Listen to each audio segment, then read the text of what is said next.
Јас сум Ангела Нацева. Имам 9 години и сум четврто оделение. Денес ќе ви раскажам книгата Брзосплетковска 63 и случајот со смртливите чорапи од Катерина Трајановска. Во оваа книга се зборува за детските игри на Зики, Лили, Канчо, Гризли и Змејски очи, кои што биле безимената дружина, односно немале име. Главни ликови во оваа книга се безимената дружина, вештерката и кросончињата на Гризли.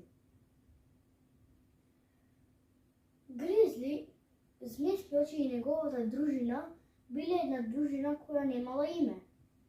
Откако го гледал Змејски очи филмот Петер Пан, сакал да се викаат исто и како тимот на Петер Пан, но другите не биле заинтересирани, па останале безимени. Змејски очи, кој бил дете со очила и носел камперска маичка со бројачници околу рацете. Тој најчесно ќе почнал да раскажува за едната страна на светот и ќе завршил со другата. Другите обично не го ни слушале.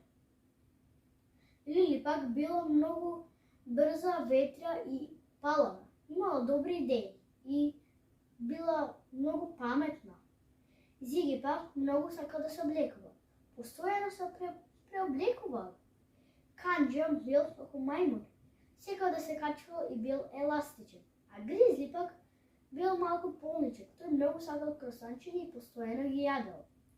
Мојата омилена случка во оваа книга беше кога Змејски очи и неговата дружина решиле да појдат во Брзосплетковска 63, каде што им биле сите игри, но таму нашле еден станар.